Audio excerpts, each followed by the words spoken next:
Hello students, my name is Atisha Chhajer. I am a lecturer of Government Polytechnic College Dungarpur. आज हम theory of machine ME204 का unit number 5 transmission of power का part 6 start कर रहे हैं। आज जो हम टॉपिक कवर कर रहे हैं वो है centrifugal tension and initial tension in belt. सबसे पहले हम पढ़ते हैं सेंट्रीफ्यूगल टेंशन। ये जो आपको डायग्राम दिख रहा है ये एक घिरनी है, उसके ऊपर पट्टा लिपटा हुआ है। ठीक है, क्या होता है जब घिरनियों पर लिपटा पट्टा घूमता है तो पट्टे के स्वयं के भार एवं वेग के कारण उस पर अपकेंद्रीय बल या फिर सेंट्रीफ्यूगल फोर्स कार्य करता है। यह अपकेंद्रीय बल पट्टे के खींचे व ढीले भाग में अतिरिक्त तनाव प्रदान करता है। अपकेंद्रीय बल के कारण जो तनाव उत्पन्न होता है उसे अपकेंद्रीय तनाव कहते हैं। अपकेंद्रीय तनाव का कम वेग यानी कि 10 मीटर पर सेकंड से कम पर कम होता है तथा उच्च वेग यानी कि 10 मीटर पर सेकंड से ज़्यादा पर अपकेंद्रीय तनाव के प्रभाव को नगण्य नहीं किया जा सकता। तो आप यहाँ डायग्राम में देख सकते हैं, ये एक घिरनी है, इसके ऊपर पट्टा लिपटा हुआ है। ठीक है, इधर से जो यहाँ पे हमने एक पट्टे का छोटा सा भाग लिया CD, ये जो भाग है पट्टे का छोटा सा भाग CD लिया है। ये CD सेंटर से एंगल बना रहा है D बीटा, स्मॉल d है ये, सॉरी D बीटा एंगल बना रहा है।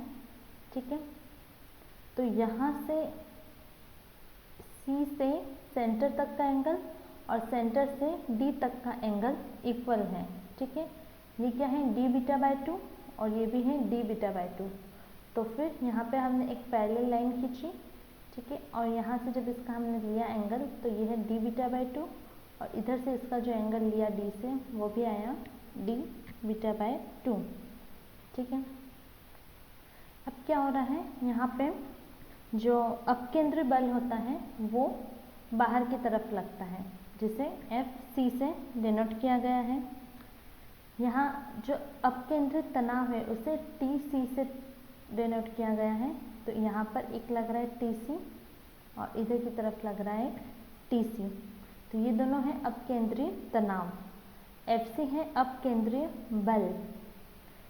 इसमें कैपिटल R ली है घिरनी की त्रिज्या, V लिया है पट्टे का वेग, small m is equals to पदार्थ का भार पर इकाई लंबाई।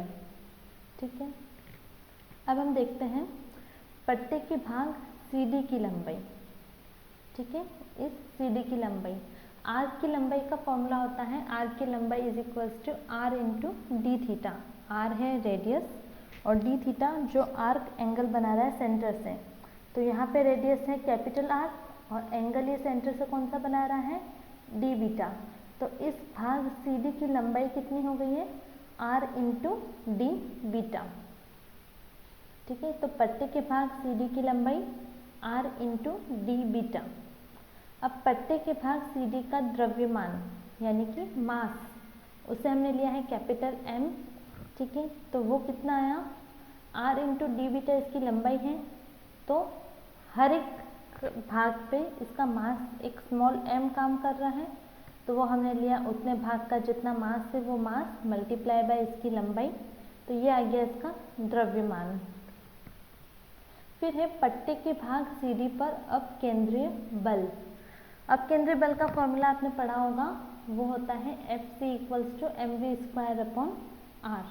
ठीक है, यहाँ पे m की वैल्यू हमें पता है small m into R D beta. तो इस वैल्यू को यहाँ पर पुट कर दिया। ठीक है, यहाँ पे इस पर पुट कर दिया तो यहाँ से कैपिटल R और कैपिटल R ये कैंसिल हो गया, बचा क्या m D beta v square. तो FC is equals to m D beta v square आया। ठीक है, अब हम क्या करेंगे, जो बल है उनका ऊर्ध्वाधर विघटन करेंगे। ठीक है, इसके कंपोनेंट्स लेंगे। जैसे यहाँ पे वर्टिकल फोर्स काम कर रहा है FC। ठीक है, ये है TC, ये यहाँ से एंगल बना रहा है D बीटा बाय 2। तो यहाँ पे आधार पे लेते हैं कंपोनेंट तो ये आ जाता है T C cos D beta by 2 और वर्टिकली डाउनवर्ड आ जाएगा T C sine D beta by 2। उसी तरह टी सी का हॉरिजॉन्टली कंपोनेंट लेने पे आता है T C cos D beta by 2 और वर्टिकली डाउनवर्ड लेने पे आता है T C sine D beta by 2। तो वर्टिकली डाउनवर्ड्स दो फोर्सेस लग रहे हैं, एक यहाँ पे D C sine T C sine D beta by 2 and यहाँ पे T C sine D beta by 2। ठीक है, तो ऊपर का बल बराबर होता है नीचे के बल से, तो F C is equals to T C sine D beta by 2 plus T C sine D beta by 2। तो हमने यहाँ पे पट्टे के भाग सी डी पर लगे बलों का ऊर्ध्वाधर विघटन किया, तो इससे आ गया T C sine D beta by 2 plus T C sine D beta by 2 is equals to F C. ये दो बार आ रहा है तो इसको लिख दिया 2 times of T C sine D beta by 2 is equals to F C की value जो भी हमने फाइंड करी थी वो यहाँ पर पुट कर दी M D beta V square. यहाँ पे हम देखते हैं कि डी बीटा बाई 2 बहुत छोटा है। ठीक है, तो साइन डी बीटा बाई 2 की वैल्यू को हम डी बीटा बाई 2 के अप्रॉक्स ही ले लेते हैं। यहाँ से साइन हट गया तो साइन डी बीटा बाई 2 की जगह हमने लिखा ओनली डी बीटा बाई 2। ठीक है, 2 से 2 कैंसिल हो गया, डी बीटा से डी बीटा कैंसिल हो गया, बचा क्या इधर टी सी और इधर क्या बचा एम वी स्क्वायर। तो सेंट्रीफ्यूगल टेंशन का फॉर्मूला क्या आ गया, अपकेंद्री तनाव is equals to small M into V square. ठीक है, तो ये फॉर्मूला आ गया final T C equals to M V square. फिर हम देखते हैं पावर ट्रांसमिशन यानी पारेषित शक्ति का फॉर्मूला कैसे निकाल रहे हैं। अपकेंद्री तनाव टीसी के कारण पट्टे के खींचे व ढीले भाग में तनाव निम्नानुसार होंगे। खींचे हुए पट्टे में तनाव है जिसे हमने T1 से डिनोट किया है वो है T1 प्लस TC। ढीले पट्टे में तनाव है जिसे T2 से डिनोट किया है वो है T2 प्लस TC। जो यहाँ पे खींचा हुआ भाग है, माना कि ये एंटी क्लॉकवाइज रोटेट कर रहा है। ठीक है, तो यहाँ पे जो इधर वाले भाग पर जो लगेगा टेंशन वो होगा T1। तो ये कितना हो गया T1 प्लस TC खींचा हुआ भाग। ये वाला भाग क्या हो गया, ढीला भाग हो गया। तो यहाँ पे फोर्स टेंशन कितना लग रहा है T2 प्लस TC। ठीक है, तो ये आ गया T1 plus TC T2 plus TC। ठीक है, पारेषित शक्ति का फॉर्मूला होता है जिसे P से डिनोट किया है is equals to capital T T1 minus capital T T2 into V। ठीक है, V है यहाँ पे पट्टे का वेग, यहाँ पे इनकी वैल्यू पुट कर दी T T1 is equals to T1 plus TC और T T2 equals to T2 plus TC। बीच में है माइनस का साइन, तो माइनस का साइन यहाँ पे खोलते तो ये क्या हो जाएगा माइनस T2 और ये हो जाएगा माइनस TC। ठीक है, ये है माइनस TC, ये है प्लस TC, तो दोनों कैंसिल हो गए। ठीक है, बचा क्या T1 minus T2 into V। तो पारेषित शक्ति का फॉर्मूला आ गया P equals to T1 minus T2 into V। Okay, next पढ़ते हैं इनिशियल टेंशन इन बेल्ट। ठीक है, क्या होता है जब पट्टे को दो घिरनियों चालक एवं चालित पर लिपटा जाता है तो पट्टे के दोनों सिरे जुड़े हुए होते हैं जिससे पट्टा लगातार घिरनी पर घूमता रहता है। घिरनी और पट्टे के बीच घर्षण के कारण पट्टे में कुछ तनाव रहता है जिसे प्रारंभिक तनाव या फिर इनिशियल टेंशन कहा जाता है। तो हमें यही इनिशियल टेंशन फाइंड करनी है। जब चालक घिरनी घूमती है तो पट्टे के खींचे भाग में अधिक तनाव T1 के कारण पट्टा खींचता है। ठीक है, तो हमने इसे क्या लिया T1 इज इक्वल्स टू खींचे भाग में तनाव।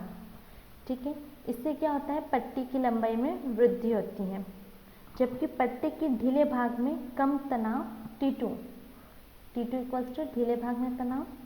तो पट्टे की ढीले भाग में कम तनाव T2 के कारण पट्टे की लंबाई में कमी होती है, क्योंकि प्रत्यास्थ पट्टे यानी कि इलास्टिक बेल्ट की कुल लंबाई में कोई परिवर्तन नहीं होता, इसलिए खींचे पट्टे में तनाव में वृद्धि और ढीले पट्टे में तनाव में कमी दोनों बराबर ली जाती है। तो यहाँ पे T0 लिया है प्रारंभिक तनाव, T1 खींचे भाग में तनाव, T2 ढीले भाग में तनाव। तो खींचे हुए भाग में तनाव में वृद्धि इज इक्वल्स टू ढीले भाग में तनाव में कमी के बराबर होती है। तो पहले खींचे हुए भाग में तनाव कितना था, T1, इसमें से प्रारंभिक तनाव हटा दिया तो इसमें कितनी वृद्धि हो गई, T1 माइनस T0 की। ढीले भाग में प्रारंभिक तनाव था T0, ठीक है, और इसमें तनाव में कितनी कमी आ गई, T2।